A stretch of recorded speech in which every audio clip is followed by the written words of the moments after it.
So, the reason you struggle with a bad habit is because you still desire it. It's still attractive to you in your mind. You look at it like you're going to get something out of it that you want. So, you need to find out what exactly it is you're trying to get out of said bad habit and then get it in a healthy way.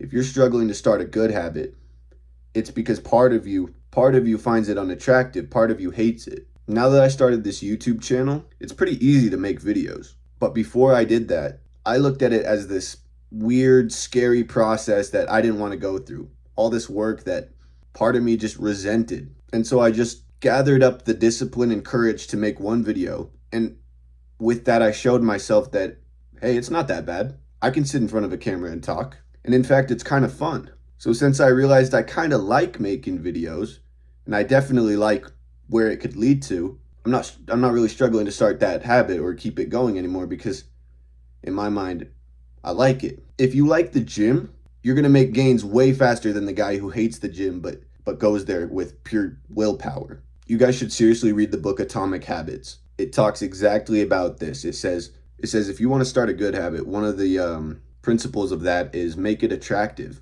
If you look at the gym as fun and you enjoy the process, then you don't have to battle yourself to be consistent with it. You enjoy it. So you naturally go. You naturally achieve your goals easily when you enjoy the process. When the work required is attractive, when the habit sounds fun. There's also the reversal of that. When you're trying to quit a bad habit, make it unattractive. I used to struggle a lot more with weed because it was attractive in my mind. Oh, it's going to calm me down. Oh, it's going to make work easier. Oh, it's going to take away my boredom. When you look at it like that, it's very difficult to refrain from something like that because you desire it. But if you take that bad habit and you look at what those desires really are, it's not the bad habit itself, but it's something you get from it. So if you get those same things from something else, something healthy, and you remember all the things wrong with the bad habit, and you make it unattractive in your mind, something that you no longer desire because you don't need the good things from it, you're getting them from somewhere else, and all the unique bad things wrong with it that make it a bad habit is on the front of your mind, it's really easy to say no. Now I look at weed as anxiety. Now I look at weed as depression. Now I look at weed as laziness. So I say no thanks to that. But when I saw it as this fun thing with benefits, it was very difficult to say no. When I saw the gym as hard work and uncomfortable and just stressful and difficult, well, I wasn't very consistent with it. I would have times where I would discipline myself to go. I would have times where I'd get a little burst of motivation to go. But the gym really became a part of my lifestyle when I started enjoying it and it started becoming attractive to me because I realized I was making gains, I was building muscle, I was becoming healthier and more attractive. I was putting myself in a position to get more girls. And the actual process itself of going there and lifting the weights and making progress with overloading it with more weight every time, just getting stronger, just getting better looking, just getting more masculine, getting more testosterone. It's like, hell yeah, I want to go to the gym. So it sounds really simple, but it's a really powerful principle. When something's attractive in your mind, it's hard to resist it. But when something's unattractive in your mind, you don't want it in the first place. So it's not this uphill battle against yourself to try and not do the thing or to do the thing. You simply fix your thinking to be desirous of the good habits and unattracted to the bad habits. Before I made this channel, I was thinking of everything that would go wrong with it. All of the difficulties, all of the struggles, all of the bad parts about it. So of course I wasn't going to do it. It was only when I realized this can be a platform for me to help people, and I want that. This can be a way for me to make money, and I want that. This can be somewhere I can go to share my thoughts, and I want that. Next thing you know, I'm making videos. I used to go to work at my job, and one of my coworkers would pull out a weed pen, and I'd go, oh no, because I know it's not something good for me, but I still had that part of me that desired it. And that part of me would take over, and I would end up relapsing, because I was trying to quit, and then I just felt like I lost control. But really what it was is your mind's natural instinct to do the things it believes in, the things it wants, the things that motivate it, the things that give it excitement, and to avoid the things that stress it out and make it worried, right? So the key here is that you can choose how you look at things. You can decide to enjoy something and you can decide you don't like something anymore. But you have to actually make that switch. It's a little harder than just saying I'm going to enjoy this or I'm going to not enjoy this. You have to really understand your values and your reasons why you do something and why you shouldn't do something. And then it's like writing an essay. You could put any string of words into an essay, but if you write them in a certain way, then you make a point. And if you write them another way, you make a different point, right? So your mind is like that. If you feed it all the things you want about a bad habit, you're probably going to end up doing it. But if you override that with everything you don't want about a bad habit and you make it unattractive, it's a lot easier to resist it. Same thing with the good habits. If you think about everything bad about going to the gym, if you think about everything wrong with what you want to do, if you think about it like it's just difficult and stressful and even painful, you're making it unattractive to you.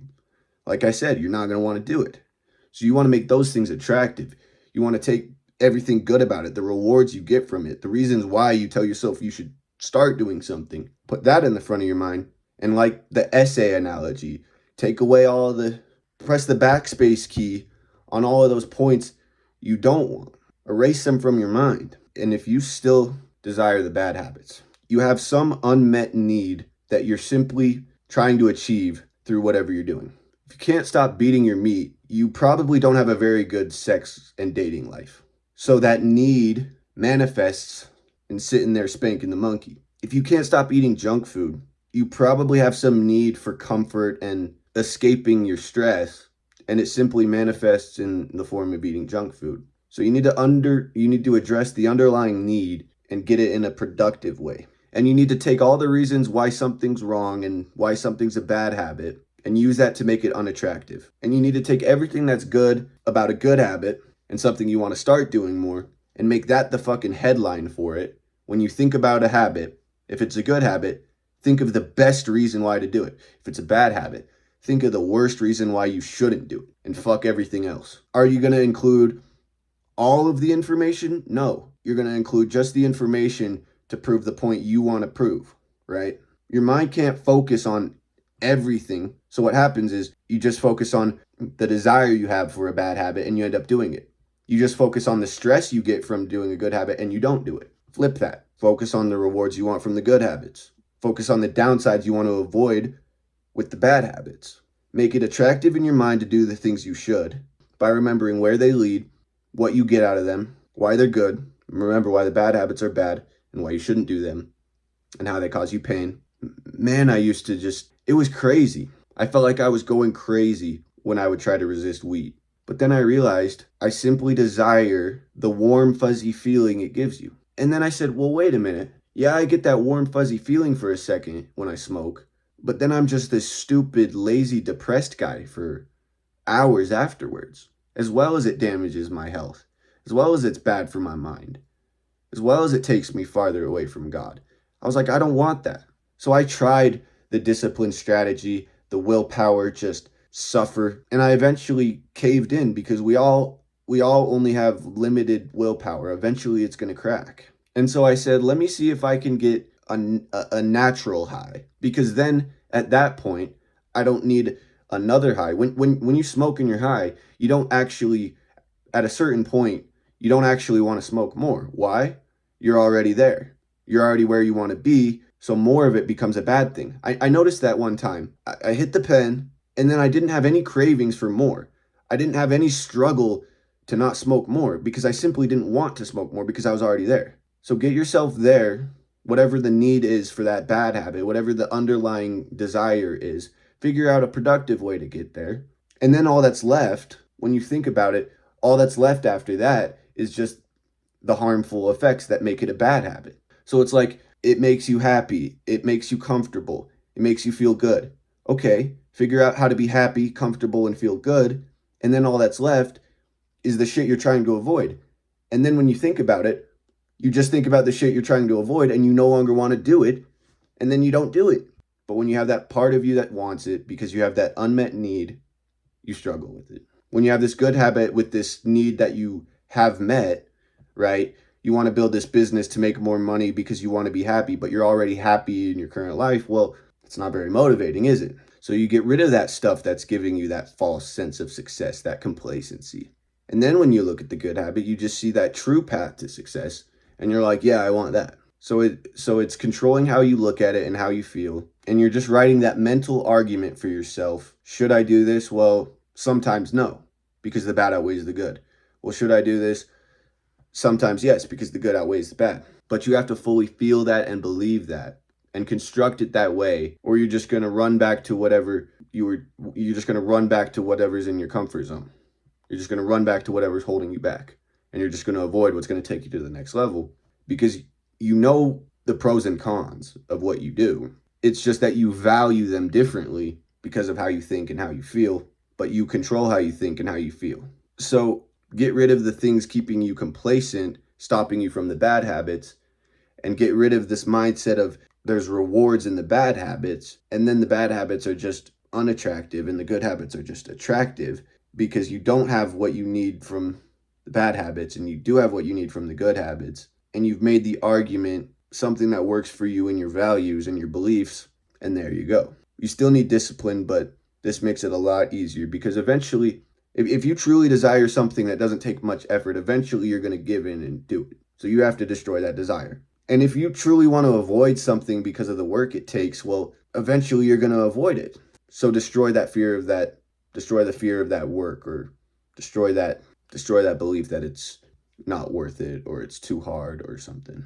You don't even realize it a lot of the time, but it's motivation. It's a hell of a lot easier to go to the gym when you're just fired up thinking about how you're going to build muscles and be this strong, attractive man, right? It's a hell of a lot easier to quit the weed when you're motivated to be this sober guy. I mean, you really have to desire being sober more than high to quit weed. You really have to desire being in the gym, lifting the weights, not 10 years from now when you're jacked, right there in the gym right now. You have to desire the next rep. You have to desire sitting there at the machine, putting the little key in the weight or whatever, doing a set. You have to enjoy that. Because if you hate it, eventually that belief is going to manifest. It's only when you're more motivated to quit the bad habits than to do them that you actually quit them. It's only when you're more motivated to do the good habits than avoid them that you actually do them.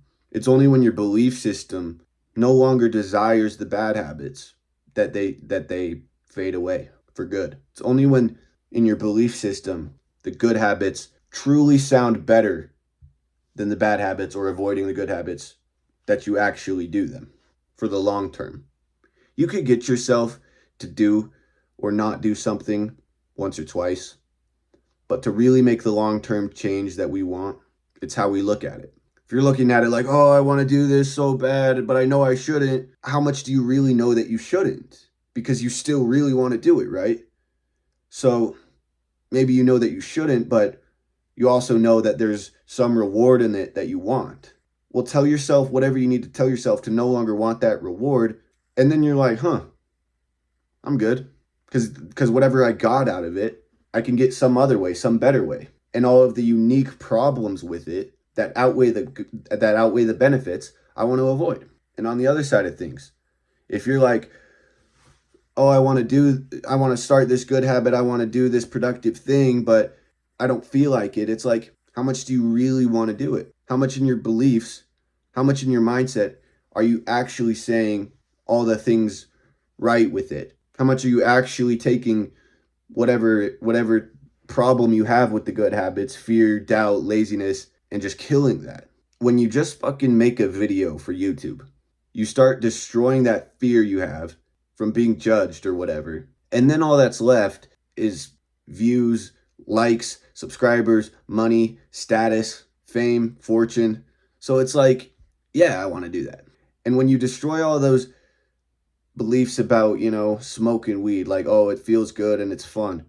Well, then all that's left is the ugly side of it where you're just a depressed loser who's dependent on it to get through his day. Well, why do you need to get through the day instead of just enjoying it? You struggle with bad habits because you still desire them. You struggle with good habits because you still have some resentment towards part of it. Fix your belief system and take action. Let's go, boys. See you next time.